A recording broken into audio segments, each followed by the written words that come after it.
Investment ಅಲ್ಲಿ ಹೋದಾಗ ಬಾಯಿ ಬಡ್ಕೊಂಡವರು ಇವತ್ತು ನಾವೇನೋ ಮಾಡ್ತಾ ಇದೀವಿ ಬೆಂಗಳೂರು ಟ್ರಾಫಿಕಲ್ಲಿ ನೊಂದೋಗಿದ್ದೀನಿ ಸರ್. ಒಂಚೂರು ಪರಿಹಾರ ಸಿಗುತ್ತೆ ಇನ್ನು 10-20 ವರ್ಷಕ್ಕೆ ಬೆಂಗಳೂರು ದೊಡ್ಡದಾಗ್ಲಿ ಅನ್ನೋ ಕಾರಣಕ್ಕಾಗಿ ಮಾಡ್ತಿರುವಂಥ ಯೋಜನೆಗೆ ಇವರು ವಿರೋಧ ಮಾಡ್ತಾ ಇದ್ದಾರೆ ಅಂದರೆ ಕುಮಾರಸ್ವಾಮಿ ಅಧಿಕಾರದಲ್ಲಿ ಇದ್ದಿದ್ರೆ, ಮತ್ತೆ ಹೇಳ್ತೀನಿ, ಕುಮಾರಸ್ವಾಮಿ ಅಧಿಕಾರದಲ್ಲಿ ಇದ್ದಿದ್ರೆ ಈ ಯೋಜನೆ ಮಾಡ್ತಿದ್ರು. ಇವತ್ತೇನು ವಿರೋಧ ಮಾಡ್ತಿದ್ರಲ್ಲ JDS ನ ಬೆಂಬಲಿಗರು, ಇವರು ಅವ್ರ ಪರವಾಗಿ ನಿಂತ್ಕೋತಾ ಇದ್ರು.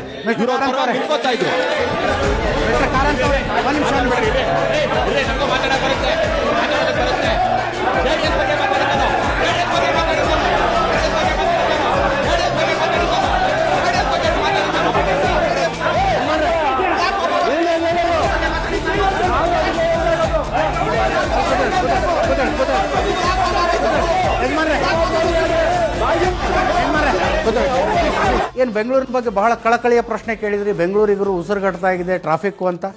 ನಿಮ್ಮ ಅವಶ್ಯಕತೆಗಳನ್ನು ಪೂರೈಸೋದಕ್ಕೆ ಸುತ್ತಲಿನ ಹಳ್ಳಿಗಳಿದಾವೆ ಅನ್ಕೊಂಡಿದ್ದೀರಾ? ಹಾಂ, ಇಲ್ಲಿ ಬೆಂಗಳೂರು 1 ನಿಮಿಷ ಕೇಳಿಸ್ಕೊಳ್ರಿ. ಬೆಂಗಳೂರಿನಲ್ಲಿ ಕಸ ಹುಟ್ಟಿಸ್ತೀರಿ, ಅಲ್ಲಿ ಹೋಗಿ ಮಂಗಳೂರಲ್ಲಿ ಹಾಕ್ತೀರಿ. ಆ ಊರಿನ ಜನ ಅನುಭವಿಸ್ಬೇಕು. ಬೆಂಗಳೂರಿಗೆ ಏರ್ಪೋರ್ಟ್ ಬೇಕು, ದೇವನಹಳ್ಳಿ ಜನ ಅನುಭವಿಸ್ಬೇಕು. ಬೆಂಗಳೂರಿಗೆ ಟೌನ್ಶಿಪ್ ಬೇಕು, ಬಿಡದಿ ಜನ ಅನುಭವಿಸ್ಬೇಕು. ಅಂದರೆ ನೀವು ಕಂಫರ್ಟಬಲ್ ಆಗಿ ನಾವು ಬೆಂಗಳೂರಿಗರು ಬದುಕಬೇಕು, ಸುತ್ತಲಿನ ಹಳ್ಳಿಗಳು ಏನು ಬೇಕಾದರೂ ಆಗಲಿ ಅಂದರೆ ಏನರ್ಥ ಇದು?